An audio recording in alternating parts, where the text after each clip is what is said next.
This is the story of Marcus Elias Vane and his wife, Elandra Vane. They had built something most people would call a good life, a house with a porch that faced west. Two incomes, a daughter named Opal, who collected smooth stones and had her father's serious eyes. The marriage was not unhappy exactly, but it had grown into something functional in the way that old furniture becomes functional, present, relied upon, rarely noticed. Elandra loved Marcus in the way you love the ground beneath you, without ceremony, without inspection. And that absence of ceremony had slowly become an absence of something else, something neither of them had named yet. The tension lived not in their arguments, which were rare and brief, but in the silences between them, which had grown longer and more furnished with unspoken things. And then there was Varel, Elandra's older sister, who had always known exactly how to stand in a room to make everyone else feel slightly off-center. The birthday party was held on a Saturday in early October, when the light still had warmth but the air had turned. Elandra had arranged everything in the backyard. Paper lanterns in amber and gold, a long table covered with a cream cloth, Opal's name written in pressed flowers across the center. Opal was turning 7. She had asked for a party with real food and no bouncy castle, which had made Marcus laugh for 3 days. Elandra had spent 6 weeks finding the right gift.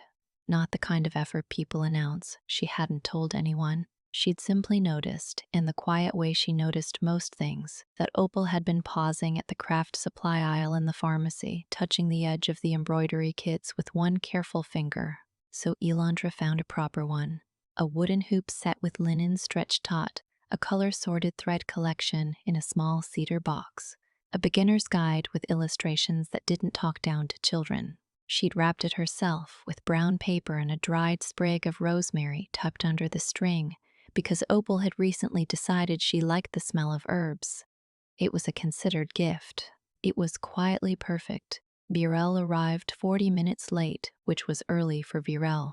She came in a yellow dress and a mood that Elandra recognized from childhood. That particular brightness that meant Virel felt she was the most interesting thing in the room and was prepared to prove it. She hugged Opal, handed her a large metallic bag filled with tissue paper, and kissed Elandra on both cheeks in the European way she'd adopted after a 2-week trip to Lisbon 4 years ago. "You've done so much," Virel said, looking at the lanterns. Her tone made it sound like too much. Marcus was at the grill. He raised a hand toward Virel, who gave him the particular smile she reserved for him, cordial, barely warm. The smile of someone who had decided long ago that her sister had married adequately. The afternoon moved the way good parties do, in overlapping conversations, children running circuits around the yard, someone's uncle holding a paper plate with one hand and gesturing with the other. Elandra moved through it all with the competence she'd spent years developing, checking on Opal, refilling drinks, laughing at the right moments. Then came the gifts. Opal sat cross-legged on the grass with the small pile arranged in front of her, and the adults gathered loosely in a semicircle. Elandra stood slightly to the side, holding a glass of sparkling water, watching her daughter's face. Opal reached for Elandra's package, the brown paper, the rosemary sprig. But before her small fingers could pull the string, Virel stepped forward and crouched beside her. "Oh, let me help you with that one, sweetheart." And she took the package from Opal's hand so naturally, so fluidly, that no one registered the strangeness of it. She pulled the string, she peeled back the paper, she opened the cedar box. There was a pause. "Oh," Virel said. She stood holding the embroidery kit at arm's length as if presenting evidence. "She got you a sewing kit." A small, bright laugh. "Elandra, she's 7. A few people smiled uncertainly. One of Marcus's cousins made a sound that might have been amusement. Opal looked at the kit, then at her mother. Elandra did not move. She kept her face still in the way she had practiced, without knowing she was practicing it. That particular stillness that had developed over years of being Virel's younger sister. She took a slow sip from her glass. "It's embroidery," Elandra said. Her voice was even. "She asked about it." Burrell set the box down on the gift table with a small, dismissive precision. Of course she did. She turned back to the group with that yellow dress energy, and the moment moved on, carried away by someone asking about cake. Marcus caught Yolandra's eye from across the yard. She looked away first. That was the hairline crack. Small enough to step over, deep enough to matter. In the 2 weeks following the party, Elandra did not bring up the gift. This was not avoidance exactly. It was more that she needed to understand what had happened before she could speak about it. Needed to turn it over in private, examine its edges, determine whether it was as sharp as it felt or whether she was being, as Virel had said to her many times over the years, in many different configurations of the same sentence, too sensitive. She thought about it while she loaded the dishwasher, while she drove to the grocery store, while she lay in the dark beside Marcus, listening to his breathing shift into sleep with that ease she'd always envied, the way he could simply leave the day, set it down at the edge of the bed, and step out of it. Elandra couldn't do that. She carried the day in with her, arranged it around the room, examined it from the bed. "You're quiet," Marcus said one evening. They were sitting at the kitchen table after Opal had gone to bed. A half-finished bottle of wine between them. The kind of evening that used to feel restorative and now felt like a format. "I'm always quiet," she said, more than usual. She looked at him. He was watching her with the genuine attention he sometimes produced. Not often enough, she'd thought for years, though she'd never said it with that precision. His attention, when it arrived, was complete and warm and slightly too late. "I'm thinking about the party," she said. He nodded slowly. "Virel." She took the gift out of Opal's hands. "I know." And then she laughed at it. "I know." He turned his wine glass in a slow circle. "Did Opal seem upset?" Elandra paused. "Opal's been using the kit every evening since. She's already finished one small square." She said this without triumph. It was just a fact. She's not upset. She doesn't fully understand what happened. Then, "I understand what happened." The sentence landed between them without drama. Marcus looked at the table. Outside, a car passed, its headlights making a slow arc across the kitchen wall. "What do you want to do?" he asked. This was one of his patterns, returning choice to her, which she had once read as respect and now sometimes read as distance. She wasn't sure which it was tonight. "I want to understand why you didn't say anything," she said. He looked up. "In the moment, yes." A long pause. "I didn't know what to say. You could have said anything." She wasn't angry. Her voice was low and factual. "You could have said, 'That's embroidery, actually.'" It's something she specifically wanted. 4 seconds. It would have taken 4 seconds. Marcus was quiet for a moment. Then carefully, "I should have." She nodded. Not forgiving, not accusing, just receiving. "Can I say something strange?" he said. She looked at him. He seemed to consider it. Then he said, slightly awkwardly, looking somewhere past her, not quite at her, not quite at the wall. "I don't know. Maybe like, share this with someone or something, if it means anything." He blinked, seemed to refocus. Elandra stared at him. He shook his head slightly. "Sorry, I don't know why I said that." A silence. "Are you feeling all right?" she asked. "Yeah." He exhaled. "Yeah." What I wanted to say was, Varel does this every time. Not just to you. She does it to everyone near you. I just never said it out loud. The shift in the room was subtle. The kind of shift that doesn't change the furniture, but changes how the light falls. "What do you mean near me?" Elandra asked. He picked up his wine, set it down without drinking. "I've heard things. At the last family thing, and the one before that." He seemed reluctant, not evasive. "I didn't know if it was my place." "Tell me." He told her carefully, the way he did most things, in short, considered sentences, watching her face between each one.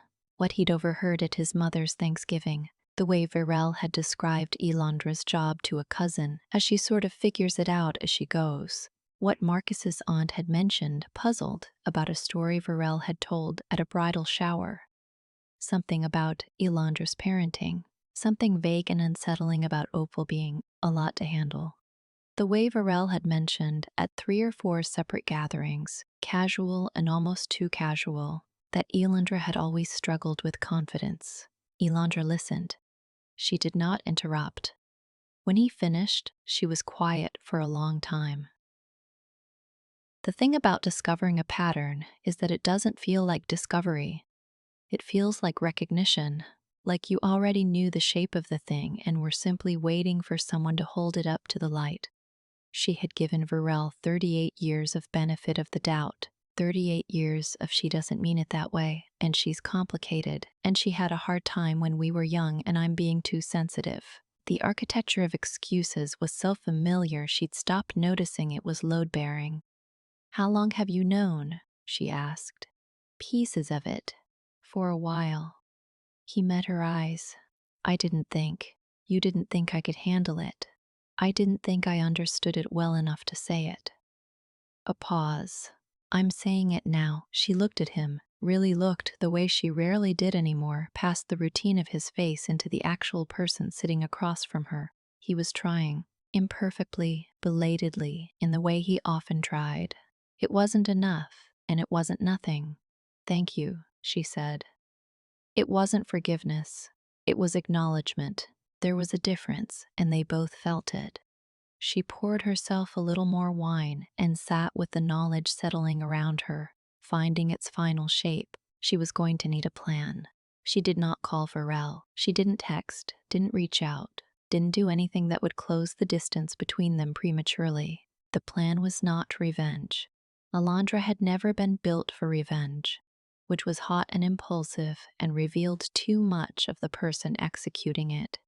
What she was building was something cooler, more architectural. She paid attention. She accepted the next family invitation, a cousin's engagement dinner at their aunt's house in late November, and she arrived composed, in a dress she felt good in, with Marcus beside her and Opal staying home with a sitter. She watched Virel from a distance at first, watched how she moved through the room, the way she collected attention like small tolls.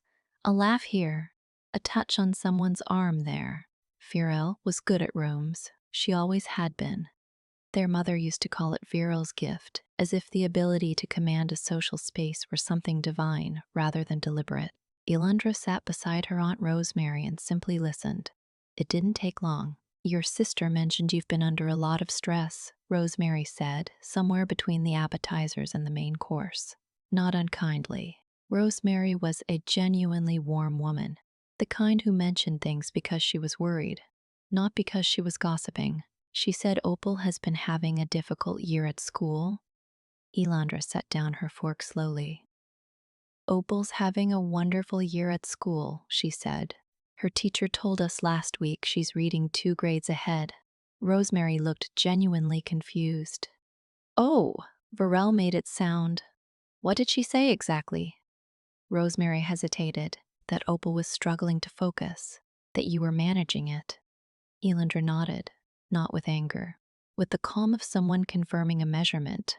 "Opal has never been flagged for focus issues by any teacher. She's never struggled academically."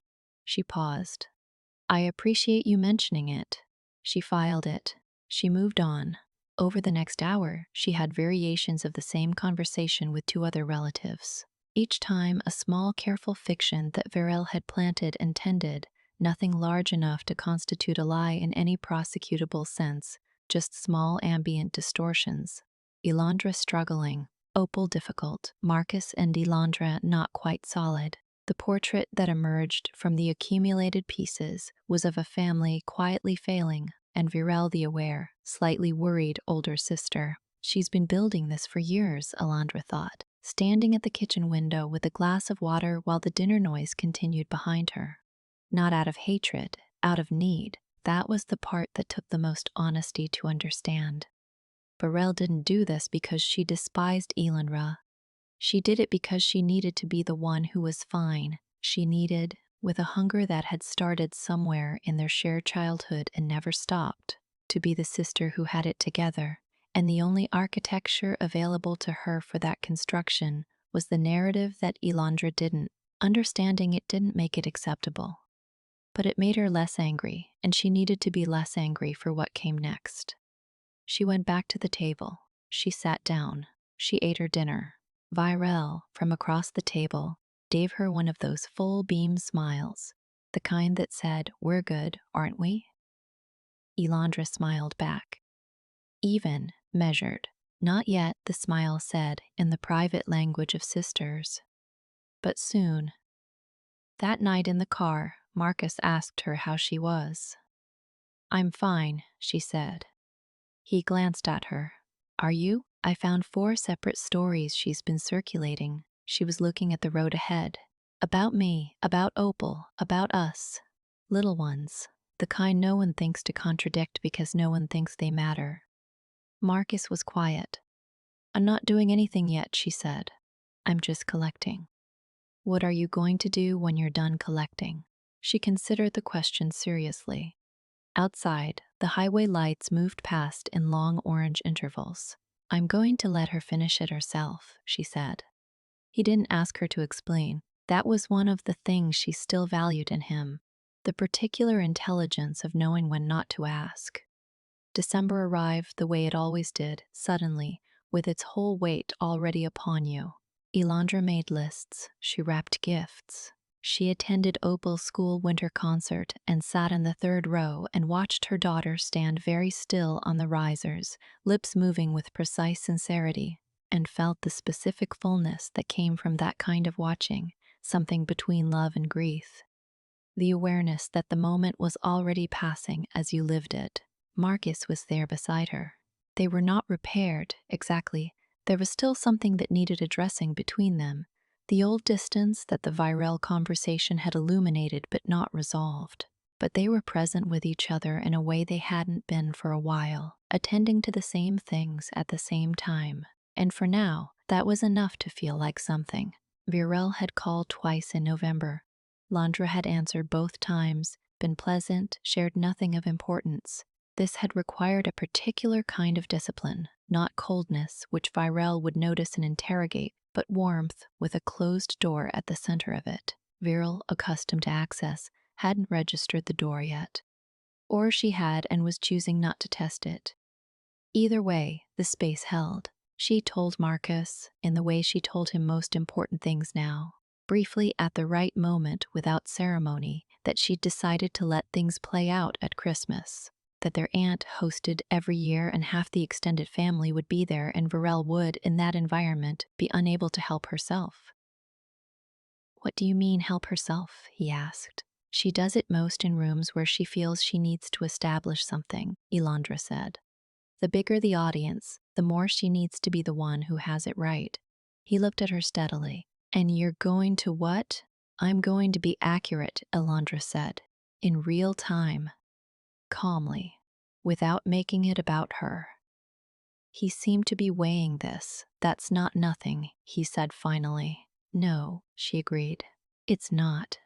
What she didn't say, what she was still working through in the privacy of the long pre-dawn hours when Opal was asleep and the house was dark and honest, was the grief inside the plan. Because the plan meant the end of something. Not a clean end, not the dramatic rupture that people in films got, which at least had the dignity of finality. This would be a slow withdrawal, a sister-shaped space that would remain a sister-shaped space, just no longer filled. There had been good years with Virel. This was what Elandra refused to sentimentalize away.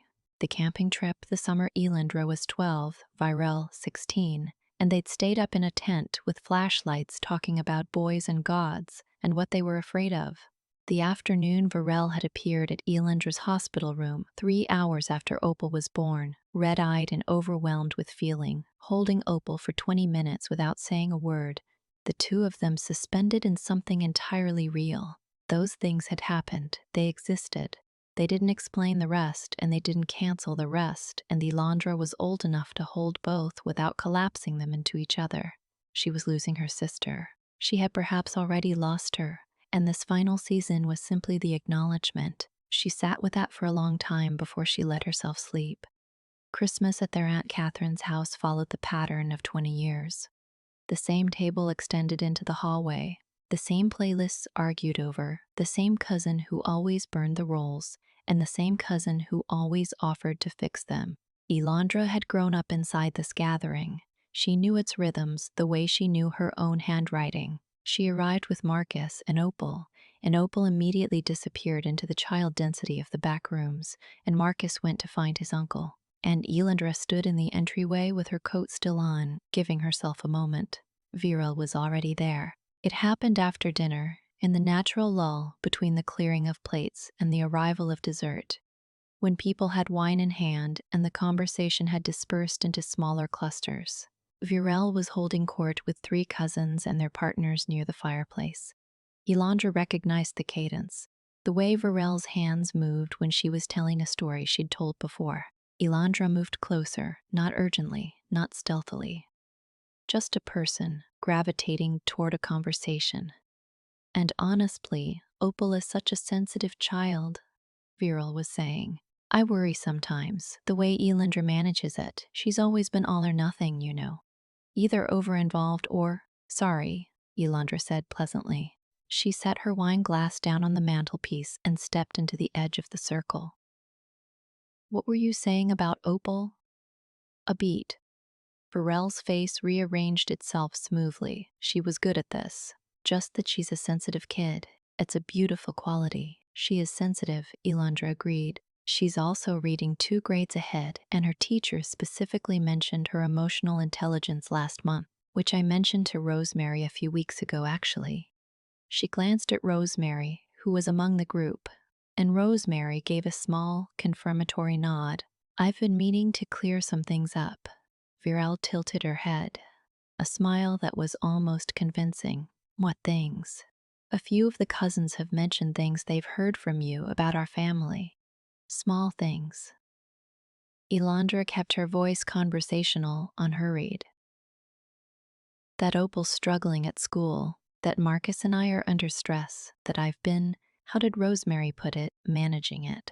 She looked at Viral, not with heat, with a clear factual regard. None of those things are true. The circle had gone quiet, not dramatically, just that particular hush when people realize they're present for something real. Viral laughed softly. Elandra, I know what you were doing, Elandra said, still calm. I've known for a while. I'm not doing this to embarrass you. I'm doing it because these people care about our family and they deserve accurate information. You're making this into something it isn't. I don't think I am. Elandra picked up her wine glass. I think you've been doing this for years, and I think there's a reason for it that I actually understand, and I'm not angry with you in the way you might expect. She paused, but I'm not going to keep pretending I don't see it. The silence stretched. Virel's face went through something complex and private. For a moment, just a moment, something real showed. A flicker of the 16-year-old in the tent, the woman in the hospital room, the person underneath the yellow dress performance. She looked at Elandra with an expression Elandra hadn't seen from her in years. Uncertain, unguarded, stripped of its architecture. Then it closed again. I need some air, Viral said. She set her glass down and moved toward the back door with a steadiness that cost her something, and Elandra watched her go. Elandra stood at the edge of the now dispersing circle, feeling the weight of what had just shifted. No triumph. That was the thing she hadn't expected. She'd half expected to feel something clean, like completion. What she felt instead was a deep, low-register sadness that sat in the chest like a stone. Marcus appeared at her elbow. He didn't ask what happened. He'd been close enough to hear. He touched the back of her hand once, briefly, and then stood beside her in the way that meant he wasn't going anywhere. Opal found her 20 minutes later, pulling at her sleeve, wanting to show her a game she'd invented with their youngest cousin. Elandra followed, letting herself be pulled, moving through the rooms of her aunt's house with the accumulated weight of the evening still on her. Later, much later, after Opal was asleep in the guest room and Marcus had come to find her standing at the back window, looking out at the dark, frozen yard, he said, "Are you all right?" She thought about it honestly. I will be, she said. He stood beside her. Outside, the neighbor's porch light came on and then went off. The yard was quiet and still and held nothing. She called it beautiful, Elandra said quietly. Opal's sensitivity. At the very end, before she walked away, she paused. She couldn't help herself. Even then, she had to take credit for noticing it. Marcus said nothing. The worst part, Elandra said, is that she does notice it. She's always noticed Opal. Her voice was even and careful. She loves her, in whatever way she can. She set her forehead against the cold glass. I think that's what makes the whole thing unbearable. Marcus put his hand on her back, a warm, uncomplicated weight. She stayed at the window a while longer, watching the stillness outside, holding the shape of what she had lost, not what had been taken, but what had never quite existed in the way she'd needed it to. The sister she'd wanted. The family she built from pieces that didn't quite fit. She was still there. So was Marcus. So was Opal, asleep in the next room, dreaming whatever she dreamed. It wasn't everything. It was enough to stand inside. She let out a long breath, fogging the glass, and watched it fade.